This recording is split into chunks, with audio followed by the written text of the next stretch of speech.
Hey everybody, welcome to Geek Addicts.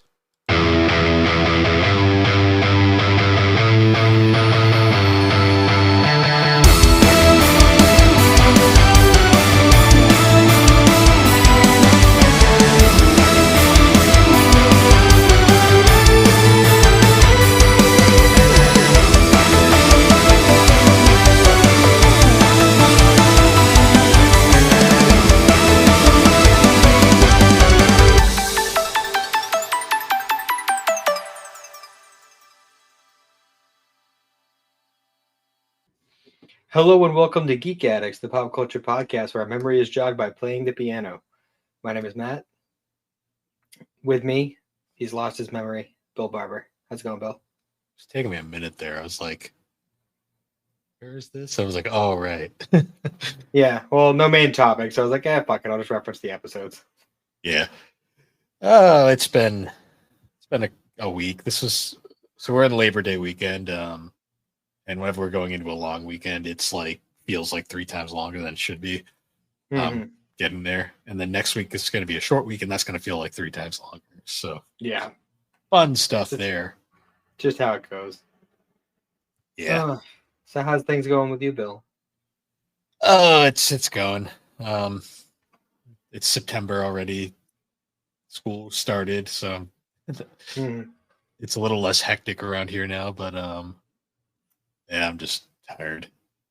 A lot of work. Yeah, Frankie started doing her just started doing full days at school. Nice.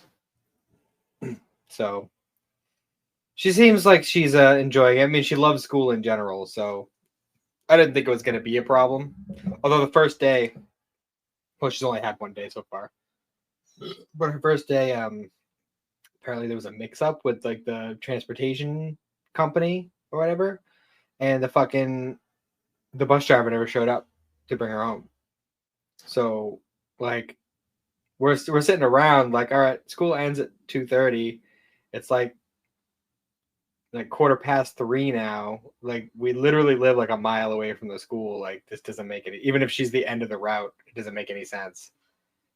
Um, Yeah. yeah, it ended up being like a whole debacle. Like they're not technically supposed to do this, but they called and asked if it was all right if one of the teachers could bring her home, and then she said, like, 15 years of working here, it's nothing like this has ever happened before. Like, it figures it's her first day, like of a first long day of school. But she was a good sport about it. She was totally fine, very patient. So Yeah. See, it's fun when they first go to school because like they're still young and they don't understand the world yet. So it's like it's fun, and then you get to like middle school and then everything goes to shit. Well, I mean, there are some kids who love school all the way through, and there's some kids like Xander who have hated it since the first day. Oh, he's like me. Mhm. Right. Oh, And like I've never met a kid aside from Xander who will bitch about school when he's got like less than a week left of school. Like, bro, it's like about to be summer. Like, what are you complaining about? Like, see, ironically, I think I bitch more about school now that I'm not in it because I'm always like, I look back, I'm like, that was fucked up. Like, fuck I school. I think about things. I'm like, I wonder education sucks. This place, like I can go on for a while, so I'm not going to start. But yeah, I have a very love-hate relationship with school. More hate than love. That's all I'll say. So the past couple days I've been working on Cindy, getting her through it for the first time, but a rewatch for me of Chainsaw Man, because I want to make sure we're both up to date when the movie comes out, because I definitely want to go see it. Yeah, that is coming up fast. I didn't think of that. Yeah, it's not this end of October, right? Around there, yeah. I'll have to look real quick. I got to look at tickets for that. I'm pretty excited for that. I'm hoping the hype is still there when we get there because it's been a while. I was still living in Alex's house when that first came out. Yeah, I watched it late. Like I watched it like, I don't know if it was quite a year that it had been out, but it had been at least a half a year for sure. The even since I watched it, it's been a while.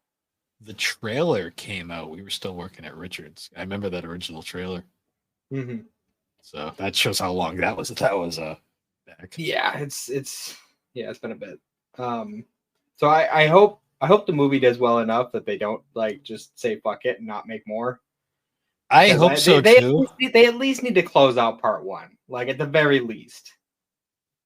Yeah, and the movie isn't going to even do that because like there's still No, like that's only going to cover like a volume and a half. well, it's funny because some of the current ongoings we'll get into a little bit later because I don't want to push Darker Than Black too far back. Some of the current ongoings we're watching now, I'm like looking at the episode counts. I'm like, there's no way they're gonna finish this. Like, especially like one in particular. I'm like, there's got to be a third season for some of these. But yeah, because even like fuck, I'll have to try to thought. That was I thinking of. Oh, Demon Slayer. Like, yeah, it's like, oh, we're gonna do like that whole last thing. It's just like a series of movies. Like, I don't know. Like, I haven't read the manga. I honestly have no interest in it. It just feels too early. It feels like they're rushing, like they're trying to bums rush to the end, and it doesn't. So many things are left just kind of on the table. From what I've heard, Demon Slayer is a weird one because like from what I've heard, like from just like general people and not like diehards, the series itself is kind of boring. It's the animation that really carries that show. Well, I mean the characters can be fun, like there's fun moments. Like, I mean, they killed the best character in the show almost immediately after introducing him, which kind of sucked, but that just kind of happens, I guess. Yeah, I've just heard from so many casual like people who aren't because I feel like that's a series that appeals to a very specific like anime manga fan. Yeah. And a lot of like the people who kind of look in because it's big right now. I know like people who have read the manga, the general consensus if it's not their thing is like it's kind of boring. And then the anime is mostly a spectacle because the animation that show gets carried by its animation a lot. Yeah, and honestly, like, yeah, it's good, but like it's not anything better than you'd see in, say, Jujutsu Kaisen. To be fair though, when it came out, it was pretty ahead of its time. I mean, I don't know. I feel like I don't know. Things have caught up since then. I don't know if it's the same animation studio, but like there's a lot of like art style choices between the two that I think are very similar. Just Jujutsu Kaisen has a more fun story to me. Yeah, fun's questionable, but I mean, I'd rather dark than boring. It has an entertaining story. I'm not sure all of that is fun. But hey, I mean, I don't know. I don't know what you can do with a show like Demon Slayer when your main villain is just Michael Jackson.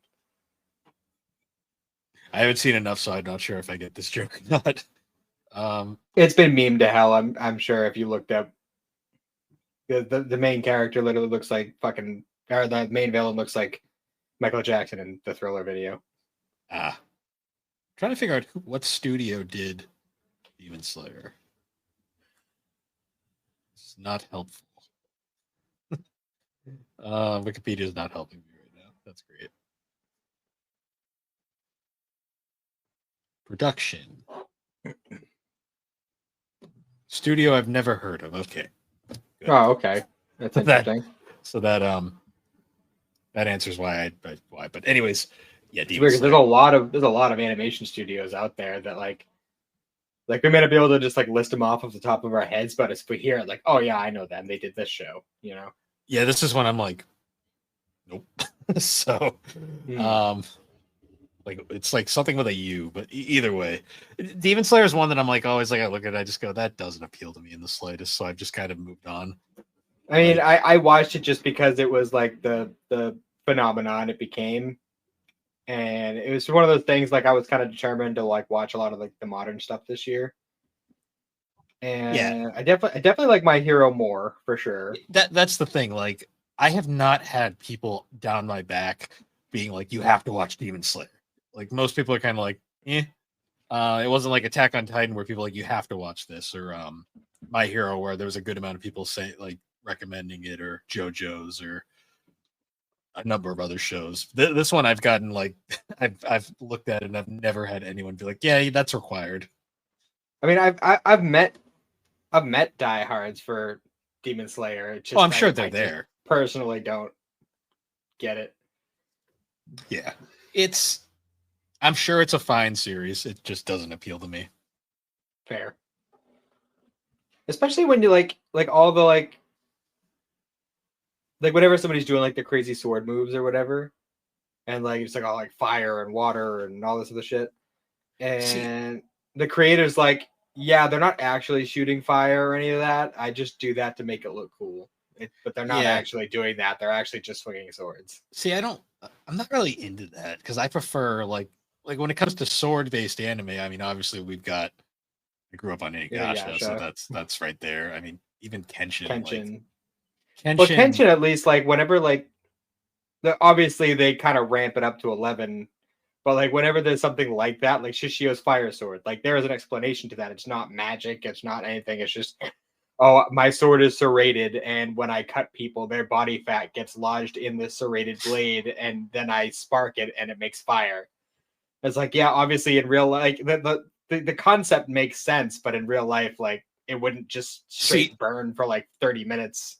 See, I'll give Kenshin a little bit of a pass in that regard, mostly because that's a one-off character, and for the most part, a one-off an arc character, I should say. Most of the other swordplay is fairly realistic in that show. Like that's like the one that's really wacky. Yeah. There's a few other ones in that show, like the punchy monk, who's just like, oh well, if I hit it just so, it'll count as 2 hits and somehow disintegrate the things that I punch. Like, yeah, it's all like, it's like I get what you're saying, man, but no. Yeah.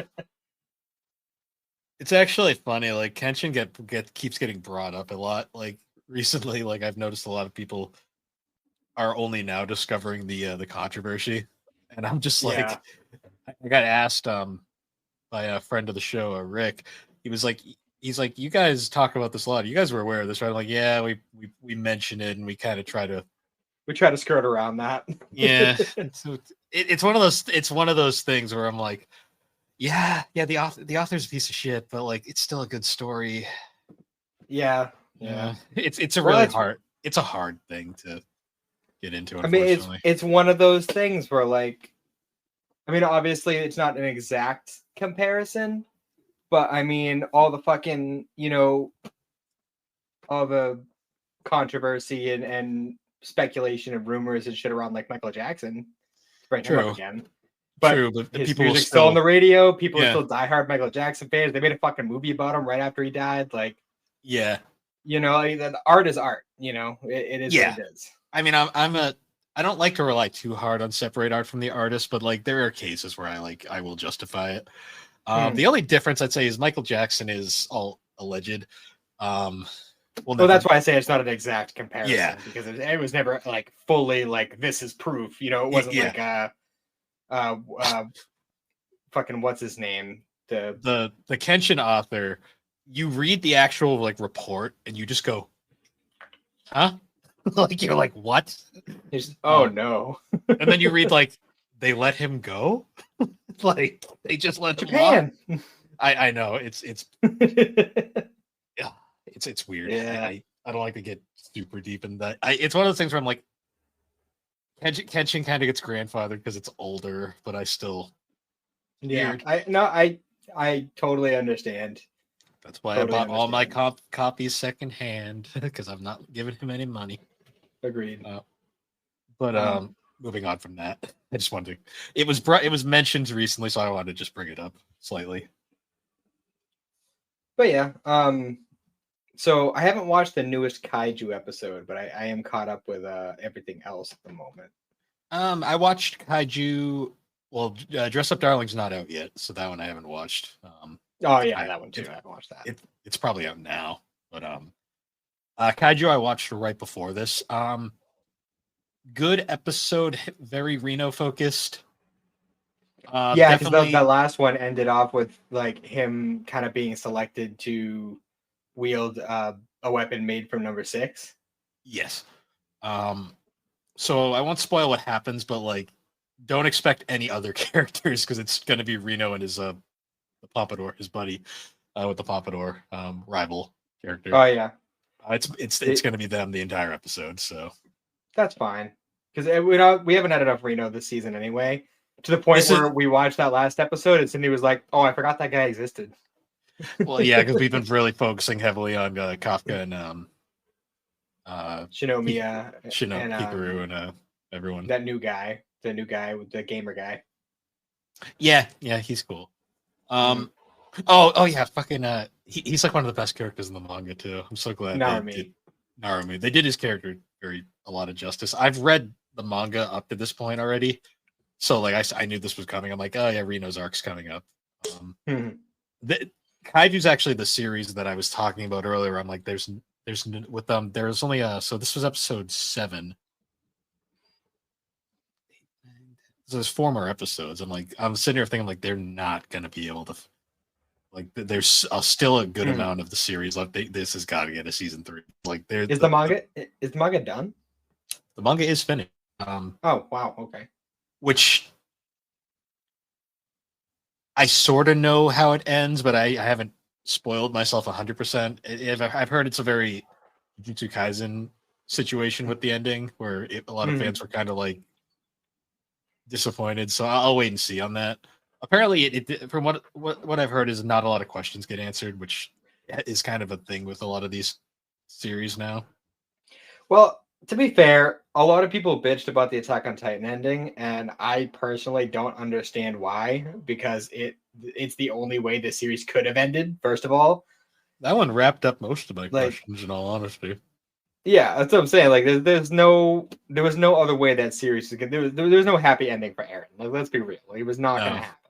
There wasn't really a happy ending for anybody when you really think about it. Yeah, but Kaiju though, I'm loving the anime so far. Have you been watching to the end to see the freaking Hoshina clips at the end? Mm-hmm. I loved not last week's, but like 2 weeks ago was like the one episode with Mina, and she like says one word, and I'm like, yep, that's about right. Yeah, I love obviously not the one that just came out, the one from last week where we like learned that Hoshina and Narumi have like a rivalry. Oh yeah, they've had one for, and that's pretty great. My favorite part is in that previous episode. In case anyone's wondering, the topic for this episode is we're just catching up on shit. So yeah, but just shooting the shit, talk about random stuff. For the last week's episode, one of the scene where they show the 4 main commanders of the divisions all at once. You get the one guy with his like bottle of like sake off to the corner. They're like your bottle of sake's in the camera. It's like he's like, oops, oops. I love that too because like they're all so fucking chaotic. Like, because Narumi is Narumi. The other one that's not really super developed yet. I think the 4th division or 2nd division. The other lady, she's just like a rageaholic. And then Mina gives no fucks like the entire time. She's just like, can we get on with this fucking shit? I got other stuff to do. Well, I kind of feel like it's kind of in a similar vein to like say Chainsaw Man, where like in universe they're like, oh, the only people who survive at these jobs are the ones with the screw loose. Like, yeah, that sounds about right for a lot of these kinds of shows. Yeah. Well, it's very interesting right now because like reading ahead, like Mina has a big character thing coming up. But it's not for a while. So she's very much going to be background for most of this season. Because we're about to get Hoshina's big, like Hoshina and Kafka are going to have a really sweet moment pretty soon. That's fun. I like that. Yeah. There's a lot of stuff coming up that I can't wait to the animate, although I don't think a lot of it's going to get animated this season. But aside from Kaiju, I personally, I don't know how you feel, but I'm like full in on Dandadan now. Yeah, season 2 fucking much better than season 1. Yeah. it's better paced. Season 1, the biggest problem I had with season 1 is the pacing was fucking. There wasn't all over the place. Yeah. like because like I always joke saying like the first couple episodes, it's like okay, okay, that's I'm not sure, and then episode 7 is like this weird trauma dump out of nowhere, and it's like yeah, and they don't acknowledge it again after, and I'm like okay, and we kind of get it like every now like that kind of thing every now and then too, but like now I feel like the show has a lot more direction than it did. Well, now there's been definitely to its benefit. Now they've had like a legitimate they have a more cast now. Like they've finished introducing everybody. I think season 1's biggest problem was they ended it in such a fucking weird place. Yeah, that really rubbed me the wrong way when they ended season 1 that way. Like I was not a fan of that at all. But season 2 has made up for it because I thought the first couple episodes were a little slow, but it's since it's been pretty consistent. Pretty much ever since the Evil Eye got like brought into the fold, it was like when things really started moving in the right direction for me. Yeah. I mean, even like we got like the Evil Eye's backstory, like of how it became what it is, and then when it possesses Gigi, and at first it was just like, oh, okay, so they got to beat him, and then he'll figure out how to use the power, or whatever. But then it became like a multiple personality situation, and I'm kind of like way more into that than what I originally thought it was going to be. Yeah, Gigi's definitely developed a lot. I like what's the main guy's name? I forget his name very easily. Okaroon. Yeah, Okaroon's also gotten development. I loved his most recent fight where he actually like yeah metaphorically grew some balls because we know he's still missing one of those. But although they got a lead on the second one, yeah, at the end of the last episode. I also love how unsubtle Momo is. Like recently, I'm like damn, like he is dense as fuck. It's fucking refreshing though. It's super refreshing. The most recent episode, I'm tired of all the Kimi Tanoke shit. Like, we'll get into that. No later, offense, but I love the one where she's just straight up rubbing her boobs on him, and he's like, "Okay, like what are you doing?" Excuse you. She's like, "Do you want a hug?" It's like, okay. Yeah. It's also the fucking alien, like the raging alien. When they were rebuilding the house, they're like, "He's very happy to be beaten up by a woman like you." It's like, no, I think he's just angry. Oh, you mean Minecraft Steve? Yeah, whatever that was. Because that was definitely supposed to be like a Minecraft thing. And then he brought out a bunch of blocks, and he's just like, hey, we can make these blocks anything you want. I love too when it's finally finished, he just fucking whips the fucking rock at the house. And they're like he said he's very grateful to help you. And they're like, no, I think he's just angry. But like whatever the fuck that building block shit is, like, oh, like you make whatever you want out of it and it'll just fix itself. I'm like, oh man, like that would be just so nice. It's just Play-Doh for adults. Like that's all it really was. Pretty much. It was pretty wild. But like when it really started playing with the whole like, all right, so Gigi's just around now, and like he's got to avoid the hot or the cold water because it'll make him turn into the Evil Eye, and like well, first of all, there's a lot of fun shenanigans because of that, but then like once we got to a point where like they kind of had an understanding with him, like when Okaroon like kicked his ass and it was like, all right, like, you know, fight me on the regular and I'll just be good and not kill people. So now it's just like the Evil Eye's just in full like school uniform, walking around, fucking doing fucking random shit. Like, give me juice or I will butcher you. Like, being a nuisance. He sees people playing in the soccer in the field and he's just like, mine. They're like, oh, Gigi's joining the soccer team. I don't know. I'm really, really loving where the story is going right now. We got a fucking Dragon Force song out of it. Well, sort of. It was mostly just the singer, but also I love how when like Okaroon was doing his training or whatever to get stronger, and like the whole like rhythm of battle became a big thing. It's just like, oh, pick a song with a faster pace and try to fight at that pace. He's like, I don't know music. He's like, wait, I know one song, that one Dragon Force song. Yeah. Oh yeah, Don Don's been much redeemed this season. I don't know what the fuck was up with the the random ass like music composer ghost thing that happened, but hey, it helped them out, so fuck it. Yeah, I mean, there was worse things that we could have had. Speaking Yeah. of things that have not held up, what the fuck is going on with the vending machine show now? Dude, I can't even fucking begin to Like, so I thought it was finally turning the corner with that one episode where they were going through the dungeon. I'm like, oh, this feels fun. And then the next episode, it's like, oh yeah, by the way, do you want to join this devil cult? I'm like, He's like, yeah, so this is our son. He's in a coma. He's always in pain. Also, these two guys who we've known from the beginning, they're also our kids. By the way, we're married and we're joining the like demon crew. We're gonna try to use him to fucking blah blah blah. And it's like, what the fuck? oh yeah, we need your vending machine because that's the key to everything. I'm just like, I want my whimsical friends back. What the fuck? I'm just sitting there like, guys, this was funny when it was stupid. Now it's just stupid. Like, And like in some ways, it was like that kind of turn would have been interesting if this is supposed to be that kind of show, but it's not, and that's what's throwing me off.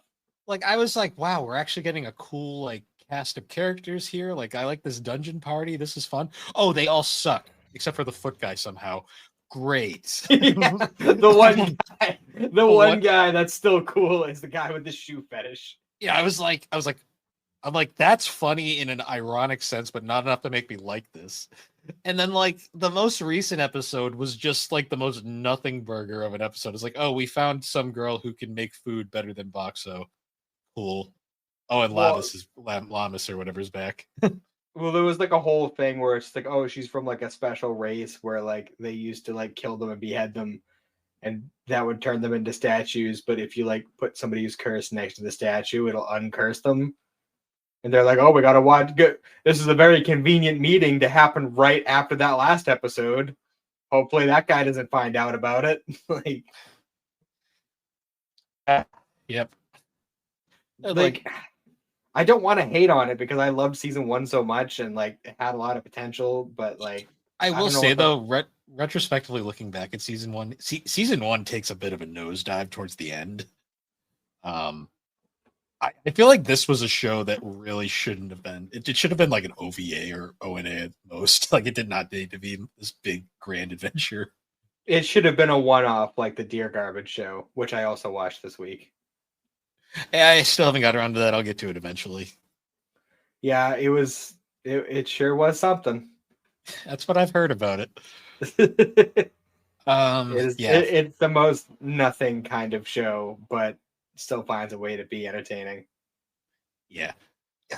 That's the thing that bugs me with the fucking vending machine, though. It's like it started out as a dumb isekai that was self-aware that it was dumb. Now it's like it's a dumb isekai that's just dumb. It's trying to like become a more serious show, and it's just not hitting at all. It's trying to be That Time I Got Reincarnated as a Slime without like any of the development. Like, cause it took us 3 seasons to get to where Slime ended up. This is like, and like full length seasons, like full like 25 episode seasons, not like 12 episodes. Plus a number of OVAs and a movie. This is just straight up like 12 episodes. It's like suddenly we want to be this deeper thing, and I'm just like, it's a vending machine, guys. It's not. Yeah. There was a condom vending machine in one episode. We don't need serious war talks going on. Yeah, it was a whole fucking. That was one of my favorite bits in the season 1, though. It was just like, oh, Boxo, all these people have been moving in where we're starting to become overpopulated and disease is becoming an issue. Do you have any ideas? He just starts spitting out condoms. He's just like, what is this? I love how it's just subtly like, be fucking. It's like, great. Oh, yeah. People do be fucking. But, the point now where it comes to isekais, I'm basically like, if you're gonna do them like Slime or actually build up to that, or you just do Konosuba and you just make it fucking stupid, because it's like Konosuba is like the perfect anti-isekai because it's literally like making fun of everything about isekais but doing it well. I mean, I like Slime. I have my problems with Slime, which are similar to my problems with Vending Machine, but Vending Machine is much more egregious about it because it was never supposed to be serious in the first place. Slime has had like the idea of like serious shit happening, but he's just so overpowered that it doesn't matter.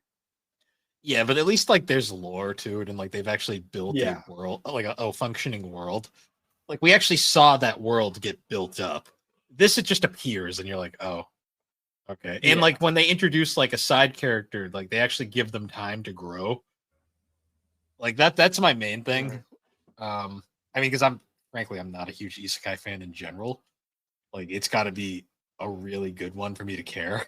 So I know there are naysayers, but I still say that you would enjoy Sword Art Online. we're gonna get to it. It's on the docket. Just I have like other shows that are priority at the moment. Yeah, I know you're on My Hero now, and then JoJo's is up. But Yeah, and I have to watch Made in Abyss at some point too for Halloween. mhm. That one's not as long, thankfully, but Yeah. and I'm not gonna lie, my Hero progress has been kind of slow recently, just because I started reading the Kimi ni Todoke manga, and it's taken over my life. Oh yeah. I need to know what happens. They had a fight arc. There was a fight arc. It was That wasn't the season 3 thing, was it? no. There's a legit fight that happens later on where they get into a fight. It's the most them fight you'll ever see, because it's mostly both God. sides are like, we're fighting, and then the other side's like, why are we fighting? And it's like, I don't know, but we're fighting. Kimi ni Todoke. I love it. I liked the first season, and then it started pissing me off. That's kind of why I like it, because it's so real. It's fucking realistic. Like it's like oh yeah, teenagers are fucking awkward. Well, I still say this. All right, if Kimi ni Todoke is supposed to be an accurate representation of like real life relationships in Japan, it's a fucking miracle that the Japanese people haven't died out from lack of procreation. To be fair, that is a problem over there, because they have like all the needs and stuff that don't ever leave, and there is it actually might be more realistic than you think, to be honest. Wild to me. Like even just like in the show, it's like, oh, like we're officially boyfriend and girlfriend, and like 9 months in, and they're like, yeah, so we just had our first kiss. Like, what the fuck are you people doing? Like, don't start a relationship if you're not gonna have a relationship. Well, they learn. Like there's a whole Learn by doing, motherfucker. Their relationship is actually very interesting in the manga, because it actually grows naturally. That's fair. Also, the other girl and the blonde guy do not last very long. No. No, but the other two get together, so that's their because it was heavily implied. Well, good, because that was the only couple I fucking cared about in that show. I mean, they're totally real. Let's be real; they're even more fucking infuriating than Sawa and Shota. Well, because they're at the point where everyone's literally doing the thing where they're like, just kiss already, and they're like, no, baseball, ramen. I think Kimi ni Todoke might just not be my flavor. No, probably not. It is. I'm amazed I like it as much as I do. It's been a weird. I don't know. It's my inner soft side, I guess. I'm just like, I have to know what happens. That's fair. They're going to college pretty soon. I have like 2 volumes left. I need to get through that. I watched another new show this week, though. Oh yeah. I watched Mashal. Alex has watched that. It's Mashal, Magic and Muscles. Yep. It's literally a Harry Potter parody. Okay. Like they're not even trying to hide it. Like it's straight up Harry Potter. So 50-50 chance I'll like it then. Okay. Well, see, it's Harry Potter, but like the character who's like the Harry Potter character was born without magic, so he just works out. So instead of the boy who lives, he's the boy who lifts. So he's Asta from Black Clover. I guess I haven't watched Black Clover yet. Well, Asta has no magic, but he has anti-magic. It's a whole thing. But he literally, his whole thing is my muscle big, my muscle strong. Like, but he's played by Alex Lee. Nice. And he is just like super like, yay, like that kind of delivery with like 99% of his lines. So And, he's doing Alex Lee's thing, which is and he hilarious because discussed- Alex Lee has fucking range, but like he's just Oh, kind of yeah. been typecast into that role. but like, I don't know. I unironically love Mashal. I think it's fucking hilarious. It's one of those like super self-aware, like we are very much a parody show and we are going to continue to be a parody show. Like, and it's very fun. It's a very fun show. It's like Speaking, two 12-episode seasons at the moment. There's going to be more, but speaking of manga, the 13th volume of Full Leveling came out. yeah, I still got to get my hands on it and read it. I won't say what happens because I know you're gonna read it, but wasn't expecting where it was going. So I'm Really? curious. There's only 13 and 14 left, right? So I figured we'd just get right into the fucking nitty gritty after the way 12 left off. They do the resolution. I was not expecting. There's already resolution. So I'm assuming volume 14 is mostly like cleanup and like preparation for the sequel series. Interesting. Yeah, I'm not 100% sure what I think of it yet. Because I did really enjoy it, but at the same time, I was like, I'm like, I don't know. Like, okay. Was it just more solo leveling, or no? I don't want to say anything because it'll spoil it. I want you to get a genuine reaction. Let's just say I was kind of like, because I know there's a sequel series and it goes somewhere. I was like, okay, but if this is where it ended, I would have been like, So let's just I'll leave it at that. I also when you had called me earlier, I was actually in a Barnes and Noble. oh yeah, I was just out and about to get out of the house for a bit, and I like to check because you never know. Because Barnes & Noble and Newbury Comics, they don't give a shit about release dates. And I popped into Newbury and then Barnes & Noble, and I managed to find the new Kaiju volume, the new Kaiju B-Sides volume, and the new Komi volume, none of which are supposed to be out yet. So, all right. I was like, oh, cool. Grab these. I'm at volume 10 of the Soul Eater Perfect Editions right now. So I got 6 more to go. It's taking a little bit because I'm like, I don't know, being stubborn about it. I'm only using fetch rewards to buy like my mangas and stuff, which is fetch rewards and credit card rewards. So like usually I can order 2 or 3 at a time. But I haven't started reading it yet because I've kind of been like between, because this podcast I listen to where they like review books and stuff. And I'm partially reading one of those for the podcast, and I'm also partially still reading through Fruits Basket. I read the 4th collector's edition this week. Nice. Where's the story at by then?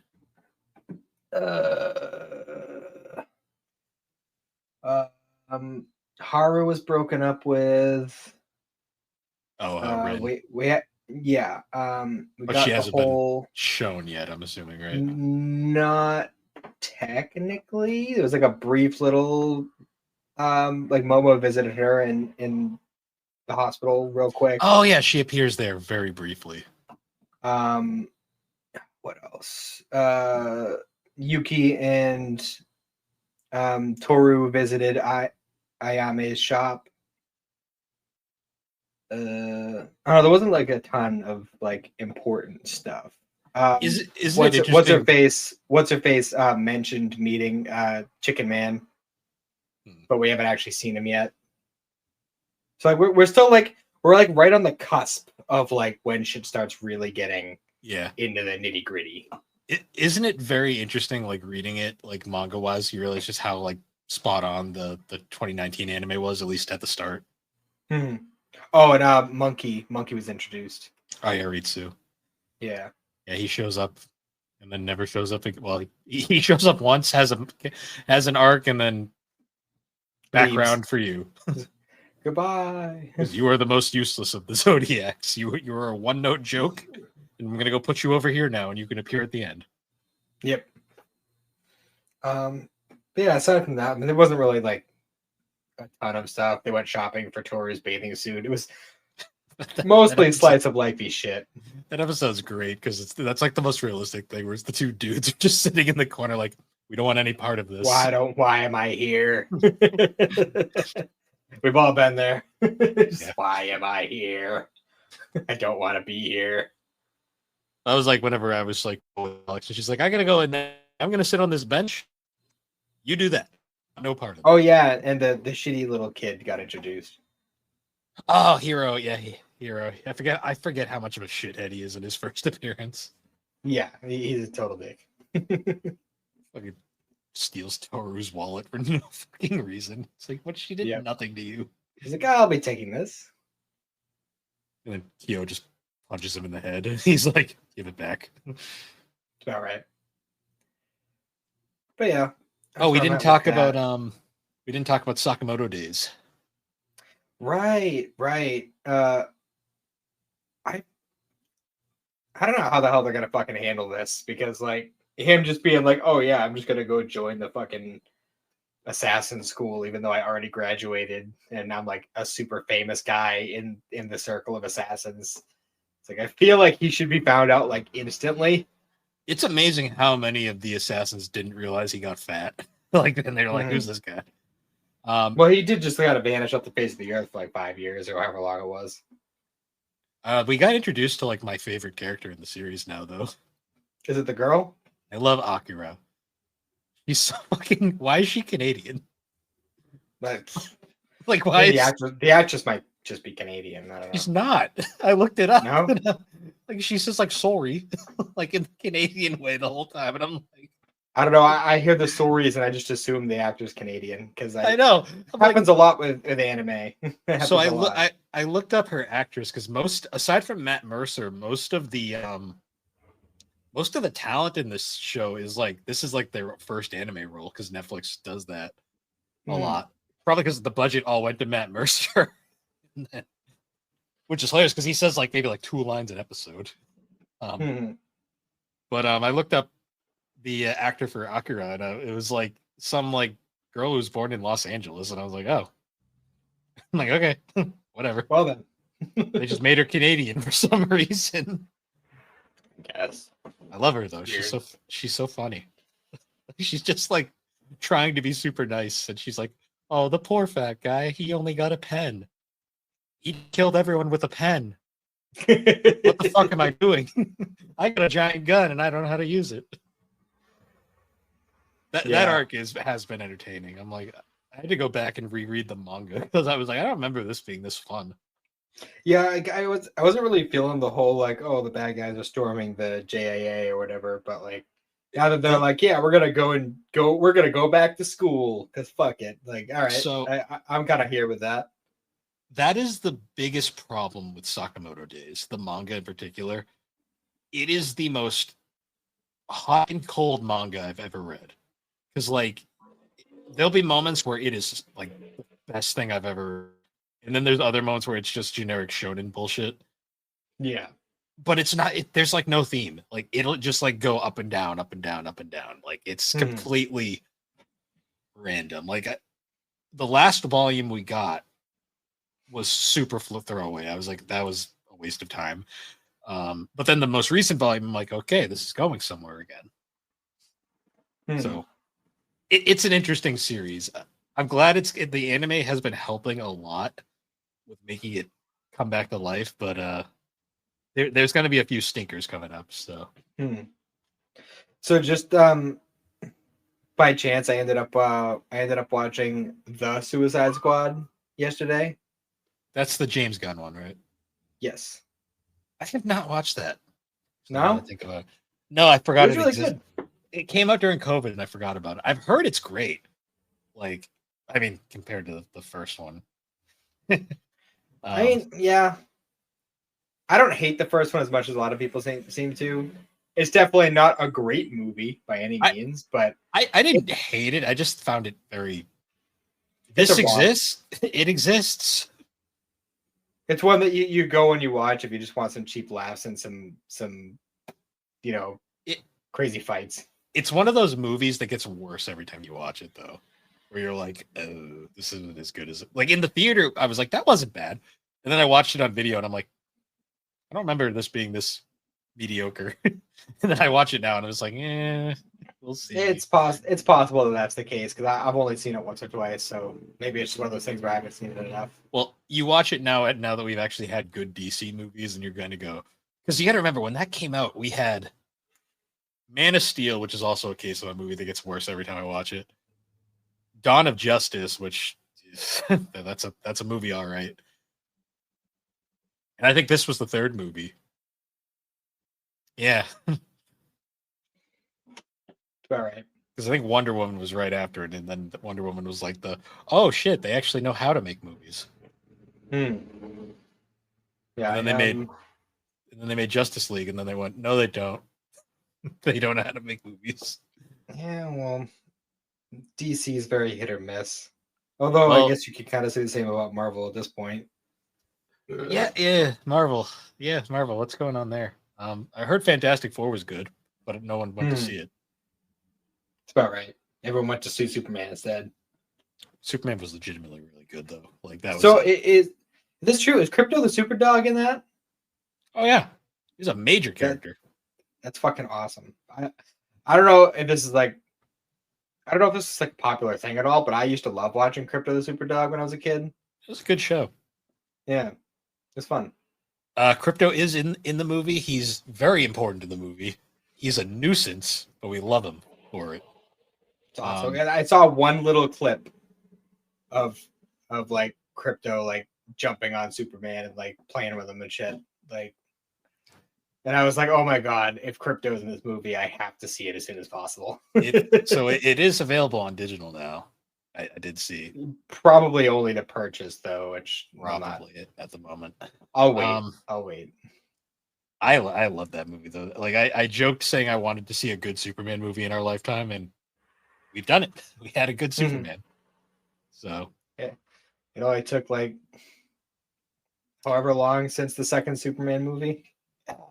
Yeah, because Man of Steel was okay when it came out, but it's gotten worse and worse as the years have gone on, which is not Cavill's fault. Cavill is not the problem with that movie.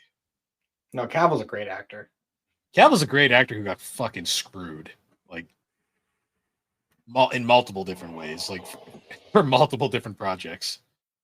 That's why I really hope that he does end up becoming the new Wolverine, because that would be amazing. Yeah. I don't know. Like if fucking Hugh Jackman decides he's like done for real this time, I think Henry Cavill is the right choice. Yeah, considering the amount of people didn't even realize that was him in that cameo. Mm-hmm. It's I don't know what's going on with Marvel sometimes. Because apparently, like, I'm looking at their most recent films. Like, apparently, Thunderbolts was really good, but no one went to see it. That's what I hear.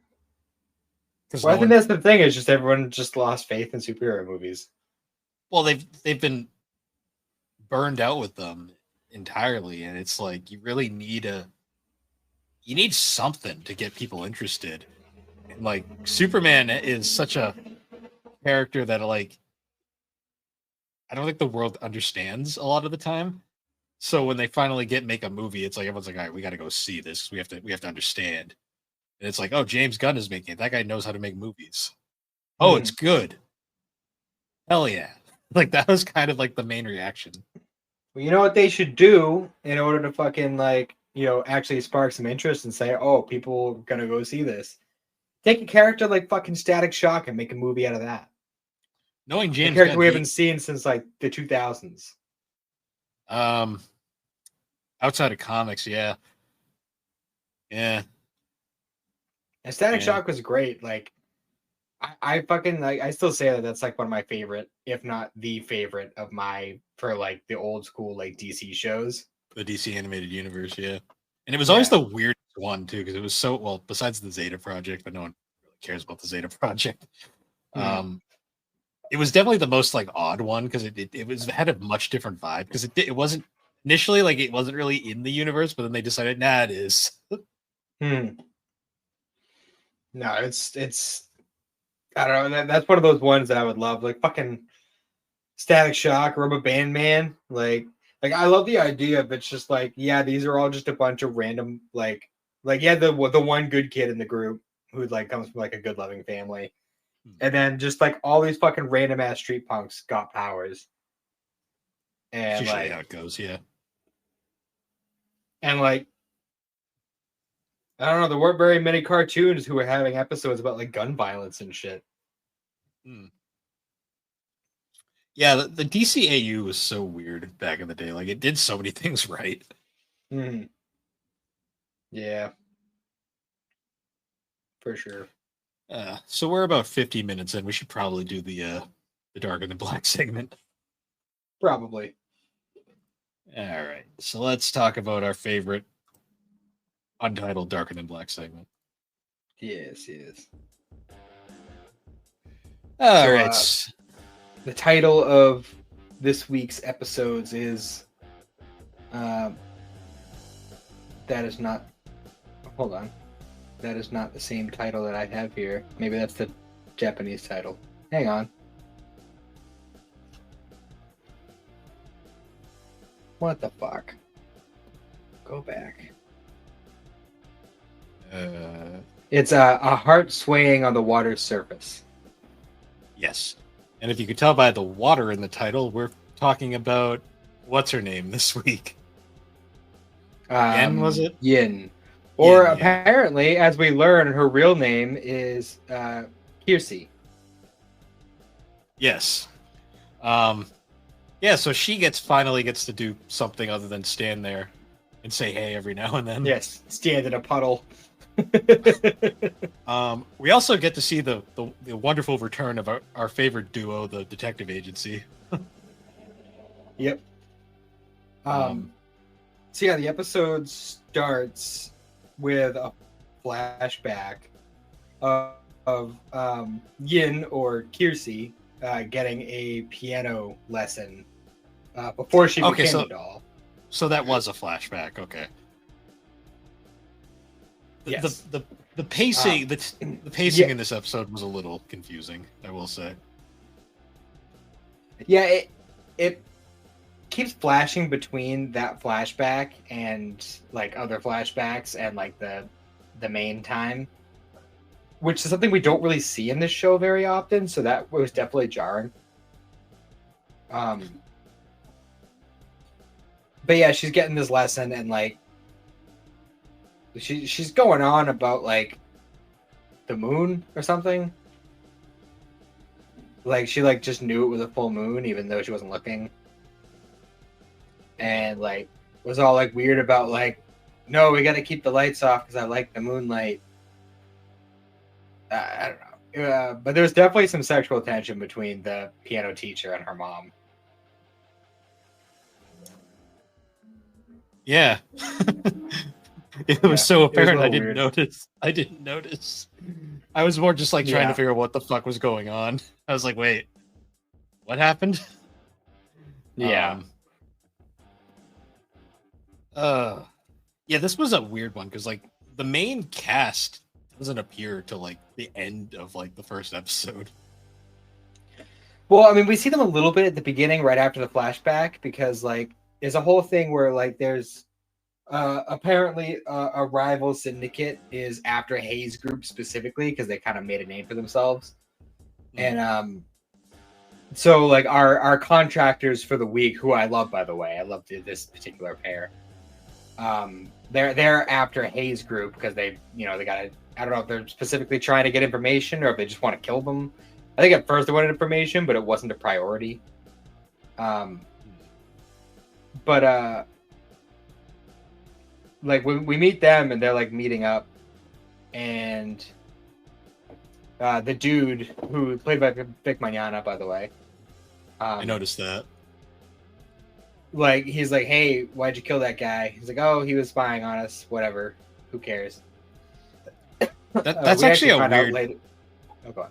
That's actually a weird thought I had where I was like, you hear Vic in like older shows like this, and you're like, oh yeah, I recognize that voice anyway. And then it hits you, you're like, we haven't heard that voice in a very long time.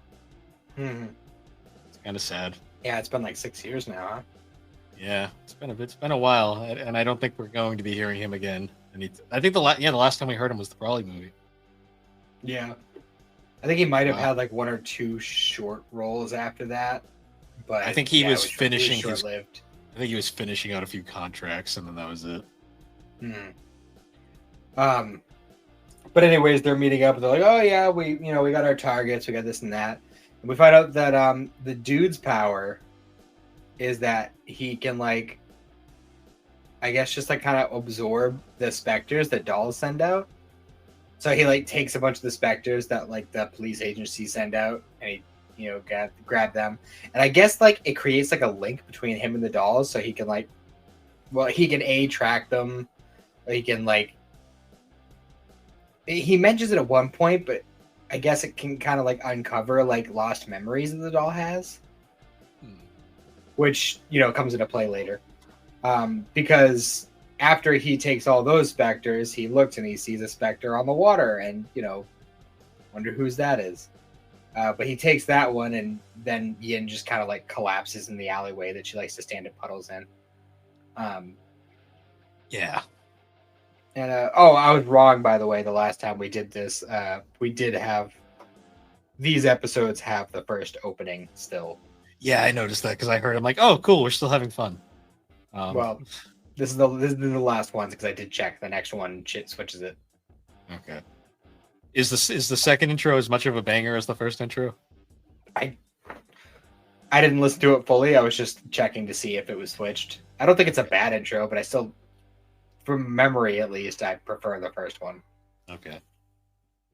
But yeah, so Yid collapses. It's like a big thing, like, oh, we can't find her, whatever. And fucking the piano teacher is in Guy Kurosawa, our favorite detective's office, because he saw a picture of her in her tobacco stand. And he's been trying to find her apparently ever since the gates appeared. And he hires Guy and his assistant to find her. His assistant. Yeah. Let's face it, she is useless. I mean, she was the one who found her. I know, that was completely by luck. That's kind of just like that's like her MO. She's just doing something unrelated, and it's like, oh, this thing that. We did see the return of Coffee Restaurant this episode, though.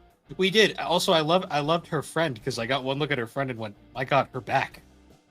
Yeah, right. I was like, Jesus Christ, that poor girl.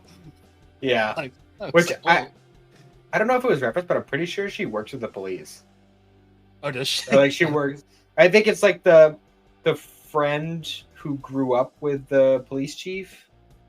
Like, she works with her. Gotcha. Because that actually, I think we'll see her again in the next episode. Because we were gonna do like the one-off episode next week. Yeah,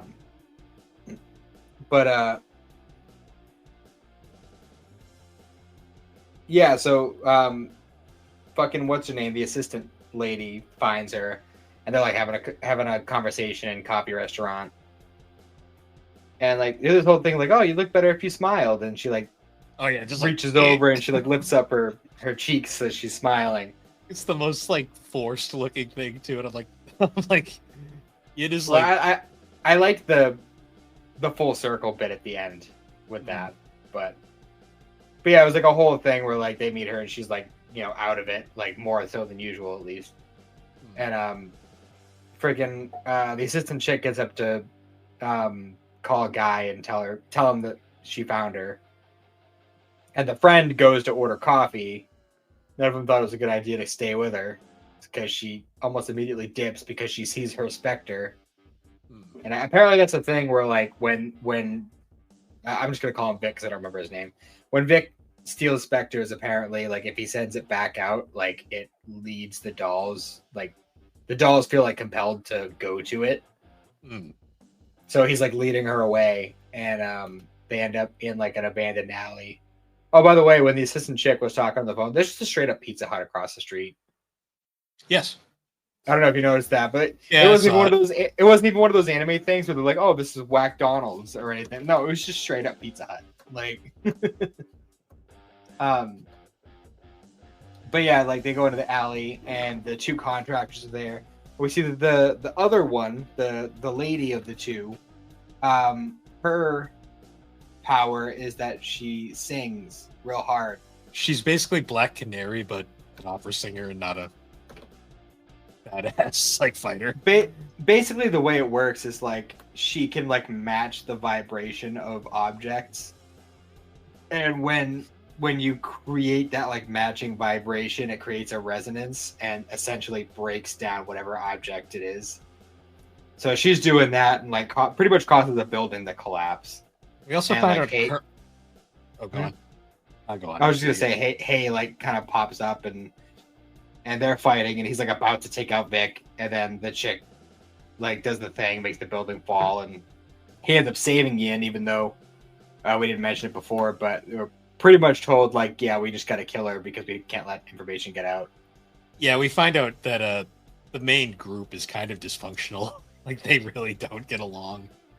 Well, it's mostly Huang. Huang's the dick out of the group, and Yeah. he's the one who's kind of. Although, like, you definitely see some like sparks of like. Oh yeah, he has humanity for like a brief moment in this episode. Yeah, because he sees her cry. He's like, "Damn it, dolls aren't supposed to cry." But going back to the opera singer lady, he has by far the most like what the fuck repulsive like price ever.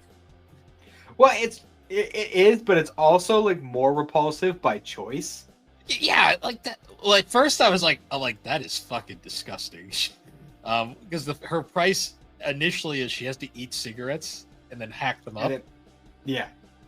But then we find out later, oh, it doesn't have to be cigarettes. I just do this by choice. I'm like, I'm just like. Well, she tells the story, which this leads into something, which I'll get into in a second. But she tells this whole story at one point when her and her partner are like on their way to go and like get Yin. But like apparently she had a daughter, and when her daughter was very, very young, she had gotten a hold of one of her packs of cigarettes and ate a bunch of them and choked to death on them.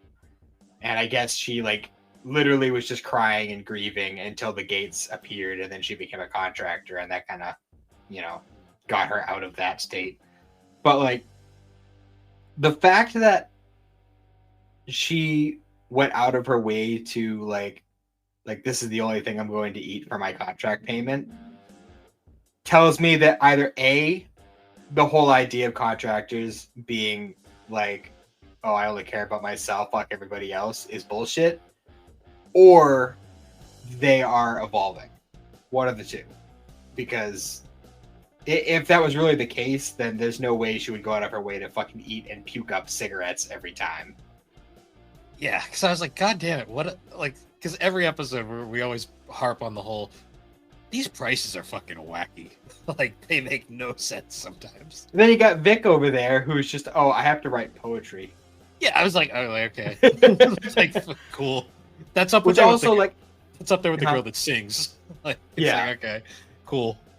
On the subject of his though, like I'm wondering how that works, because after he takes Yinspector and we see him paying the price later on, like the poem, I don't remember it verbatim, but like the poem seemed to be referencing the flashback we got at the beginning of the episode.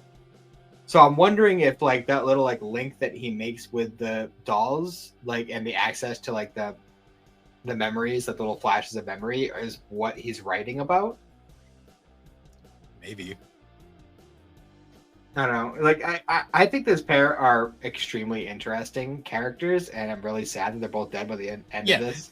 Well, that's like a weird thing in these episodes, is like either the significant spotlight characters die at the end, or they just disappear and we never see them again. With the exception of Guy Kurosawa, of course. Yeah, because he's the true hero of the story. Let's be real. Because there's even the part where like he recognizes Hay from the alleyway. Yeah. And like at one point they bump into each other again, and he's like freaking out on Hay, and like he like actually gets like super deep for a minute. Yeah, which is like really weird to see from him of all people. Is it weird to me that like, oh yeah, I should say too, the detectives they live too, but they're kind of important. Yeah. I will say though, like the way I've kind of seen Guy Kurosawa so far in this show is like it's almost like he's from a different show and he's just kind of been shoved into this wacky world and he's just kind of like, what the fuck is going on? like they're obviously very different characters, but like in some ways it kind of makes me feel like an Isaac and Miria situation. Yeah, kind of. Although one is in this case, one of the pair, one is clearly more confident than the other. Isaac and Miria, they were just both incompetent but awesome at the same time. They were incompetent, but also got shit done. They were accidentally. They were the definition of failing upward.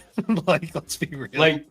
Like Jacuzzi only lived by the end of that whole train arc because they were just fucking off the whole time. Oh yeah, like they straight up fail at everything, but somehow it gets them to the top, and it's like, okay, sure. Yep. They accidentally became immortal and didn't realize it for like 70 years. Yeah, they're like, it's weird how we're not getting older. Oh well. Yeah, right? It's super bizarre, but I also love it. They were the spirit of that show, let's be real. For real. But going back to a guy and a cosplay girl, because I can't remember her name for the life of me. Hang on. I actually have a summary of the episode right here. What the fuck is her name? Because I cannot for the life of me remember what her name is. It is...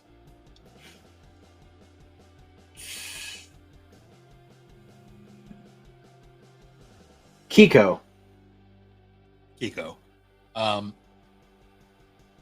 don't know. I think part of me too. I kind of get the vibe. You know, part reason why I really like Guy and Kiko, because I get Phoenix Wright and Maya Fey vibes from them. Fair. I haven't played any Phoenix Wright, so I wouldn't know.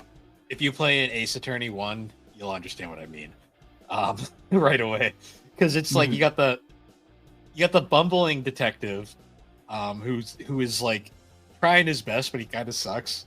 But he managed to get shit done anyways, like no matter what. And then you got his quirky assistant, who's kind of there for comic relief for the most part. Also, I love the train scene. Oh yeah, where he's like, he's like, "You're not gonna drink all of that, are you?" She's like, "Yeah." What are you gonna do? Yeah, she's got like a huge fucking like mound of beer in her arms, and he's like, "You're not gonna drink all that. You're gonna get drunk." And she's like, "It's fine, dude. If I get plastered, I'll just sleep it off." Yeah, she's so unconcerned. Which we do learn that's exactly what happens, because I love that at one scene. point she's just passed out with an open beer in her hand. Yep. And then the guy's biggest mistake is when he walks away there, leaving her with Yin just sleeping there, and he comes back. He's like, "What did you do?" I'm like, "Buddy, she was asleep. This is on you." Yeah. Like, you knew she was drinking. Like, what'd you expect? I don't know how old she's supposed to be, but I think it was like she's an adult, but like barely. I think that was the implication we got. She's one of those adult cosplayers. That's kind what's of the drinking age in Japan? Do you know? So reading Kimi ni Todoke, apparently it's 20. Because that's a plot point. Huh. Okay. But it might be different now. I have no idea. Let me look it up. Wait. Let's confirm this. I need to know now. Drinking. I love how you type drinking age in and you get a shitload of different automatic countries. 20. So it's she's got to be at least 20. Fair enough. So yes, there's like a whole bit. Oh yeah, there was like a whole like falling out scene where after Hay saved Ian in the alleyway, Hay, Huang, and Mao are all like having a conversation, and like Huang's pissed that he didn't just kill her, and it was like a whole thing where like Hay calls him a coward and all this other shit, and like he did not take to that very well. Well, it's very interesting because like he's just like losing his shit, and then Hay just doesn't give a fuck. He's just like, yeah, And whatever. Mao's just off in the corner being a cat. Yeah. He's just like, yeah, but why didn't you kill her? He's just like, because I didn't. Like, could we Like, get like a brief little like flash to when she like, I guess helped him out when he was in the gate when the whole Nick thing with the cartoon rocket happened. yeah, So I guess that does confirm that her finding him with her Spectre in that scene was the reason he was able to get away. I get the vibe. There's more to Hay than meets the eye, and I'm assuming we're gonna learn more about him in the future. Yeah. Um. But yeah. We also hmm? we get to see Hay brutally like basically metaphorically choke out two people in this episode. Yeah. He also just kind of like tases people because that's just Yeah, something like he can do. he basically did like choke them out, but like just tased them, not to death, just because he does it to Guy, but doesn't kill Guy because he's important. He also does it to the piano teacher at the end. Yep. But yeah, there's like so like when they're on the train and like she sees her Spectre again and she's like it was off screen, but apparently she told the piano teacher like, hey, I'm being targeted, I'm being followed, and they bail, they leave the train and go and they find like I think it was like an abandoned school. Yeah, Which apparently Japan just has a lot of because I always see them in anime. Yeah. But I don't know. Probably. I don't know, with the limited space they have, you think they would fucking tear these schools down and fucking do something with the space, but whatever.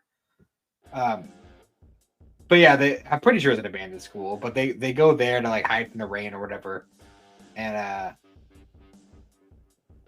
oh yeah, there was one part where when the two contractor people were like driving down, there was like a roadblock situation, and the lady used her power to make a guy's heart vibrate and fucking just like explode. Yeah, that was a bit gruesome. I was like, okay. And then she does it to Hay later, but Hay like fucking like defibrillates himself. Yeah, because he's just got electric powers. He's like, I can do anything. Pretty much. He's like he defibrillates himself, and she's just like, haha, I got him. And then he fucking just fucking wraps the wire around her neck and zaps her. Yeah. And then we get the scene at the end where like it's like that weird scene where he's like, I got the shot, and then she just starts crying, and he's like, fuck. Yeah, he's like, well, I can't do it now. Then we get that scene at the bar scene. Bar scene. Oh yeah. Well, we should backtrack a little bit because we get a little bit more into the weeds of Yin's backstory, where because when she's in the school with the piano teacher, they find a piano. She starts playing because apparently she remembers how to play the piano, and like it sparks a bunch of memories, and she remembers like her mom getting the phone call that her dad died in a plane crash of all things, and she like obviously like the mom's like distraught or whatever. They have the funeral, and then like they're back at the house afterwards, and her mom's like upset and crying. The piano teacher's just there for some reason, and like they're kind of like having a moment, like it looks like they might kiss in a minute, but then like they hear the door open and Ian had run off, or I guess Kiersey at this point had run off, and the mom's chasing after her, and then fucking Ian almost gets hit by a truck, and her mom pushes her out of the way, and then she gets hit by the truck. So now. And then she goes on to star in some isekai somewhere. Now she's an orphan. Yeah. The mom's in an isekai, because that's just what But happens. like, yeah. But like now that, and this is one of those things that like really kind of like makes you question what's going on here, because like we're led to believe that contractors only care about themselves and dolls have no emotion, but we have that moment where Yin is like, it's my fault, my mom is dead. Like she has like that whole moment, and then she has the moment of choice later on of like, do I go and live a quiet life with my piano teacher, or do I go back with Hay and that group and keep doing the syndicate work. I feel like syndicate is just like a hot word that they use in anime. It's just like, hey, you gotta work for somebody. It's the syndicate. We'll call it the syndicate. Because they do the same thing in fucking Cowboy Bebop. Yeah. It's just like, it's a syndicate. Syndicate or like what it is. Organization or just like some weird like buzzword. Yeah, pretty much. They just pick like a random like buzzword for like an off the books organization. It's just like, okay. But yeah, then they have the whole thing with the two contractors that show up, and Hay zaps one of them. I think Huang shoots the other one, and they're both just laying dying. And like they have that kind of that moment there where fucking all the different specters come out of Vic, and he's like, and it kind of like moves Yin in a way. Like she starts crying because she like, it looks like moonlight, and it makes you remember that night with the full moon. And then Vic gives one last poem, and what's her face, the opera singer lady, is just like, yeah, that one was actually pretty good, and then they just die. Yeah, it's very anticlimactic. You're like, oh, it will. That's the thing with like the action scenes is like, it's not like a super like extra like heavy action-y show. Like it has its action scenes and they are intense when they happen, but like in the grand scheme of things, they're not like epic fights. No, well, especially because like we know with like our main guy, like with Hay, like his powers are kind of like we get him now, and it's like, okay, well, we know where this is gonna go. It's much more realistic in that way, and I appreciate it for what this show is. It's just funny though how like it's like, oh, we got interesting characters. Oh, they're dead. Okay, and you move on. Yeah, it's okay because Troy Baker and Storm are still out there, so they're still doing stuff. Yes. But yeah, the bar scene that you mentioned before. Well, it's a very interesting scene because you got Juan at the bar, and it's like you have that realization where it's like, yep, he didn't kill her. And this other guy shows up, and it's essentially one of the other people from the syndicate, and they're basically just like, he's like, don't worry, the syndicate's happy with how things turned out, so you're safe this time. Yeah, no information came out, because if it had, then that drink you just finished would have been your last. But don't worry, it's fine. Just don't fuck up again. Yeah. He's like, and then Huang's like, yeah, whatever, bitch. And he's like, oh, send your doll back. We'll fix her. He's like, no, I just figured out how this one works. Yeah. Which is basically his like gruff and tough way of being like, no, I like how she is. Don't fuck with her. Yeah. He's basically like, we figured this one out. We don't need it to be changed. Mm-hmm. And then Huang leaves, and who does he pass on the street but green-haired baseball chick? Yeah. I was like, I saw her and I'm like, oh, right. Her. Yeah. I'm sure that will be important later. So we're not jumping straight into the next pair of episodes next time. We're going to watch we're technically watching episode 26 next week. Okay. Just that one, because it's like a one-off. And it kind of it's like one of those dubiously kind of is in the middle somewhere. Yeah, it takes place like right around here. Honestly, like, because I think Yin meeting Hiko, is that her name? I forgot already. Yeah. Assistant chick. Her meeting assistant chick was the big inciting incident that we needed to watch this one episode, because I believe they're friends at this point. That would make sense. But in the next like official episodes was when we'd start getting into green hair chick. So is this also the episode is called Beneath Cherry Blossoms in Full Bloom? Thanks. Yes. Okay, I just wanted to make sure because I was trying to figure out where it was listed on my tracking app. It's technically a separate thing, so I can technically make it an extra edition on my list if I want. Yeah, fuck it. If you do, I will. That's the best part about our list. We can do whatever the fuck we want. All right, so I'll keep that in mind. But yeah, this one's an interesting development, we'll say. But after that OVA episode, we will not only be getting more, we'll be learning more about green-haired chick, but Troy Baker and Storm will also be returning. Nice. But yeah, that was the Untitled Darker Than Black segment for this week. We did it at the end of the episode instead of the beginning. Yeah. Yeah, I think we're about an hour and 20. I think we've covered pretty much everything we had going on recently. Yeah, in this I mean, I'm sure we could go on just shooting the shit for a while, but yeah, but I don't want it to get too rambly. So next week, I'm assuming we're gonna hold our original idea off until we can get around to it. Okay. The idea is I want Cindy to be a part of that because she got super into it, and I want to get her take on it. So sounds good.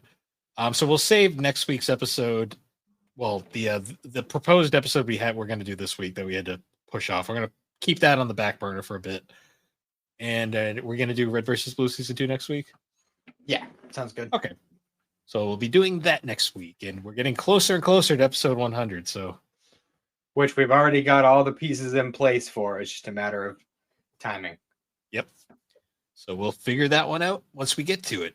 But yeah, I guess now, anyways, guys, once again, thank you for joining us on Geek Addicts. You can find Geek Addicts on all the major podcasting platforms, particularly Apple Podcast and Spotify. And be sure to check us out over on the Superpod Network, superpodnetwork.com. Awesome site where you can find all sorts of different shows, videos, blogs, a whole bunch of stuff. Just wrapped up the Bubsy Marathon.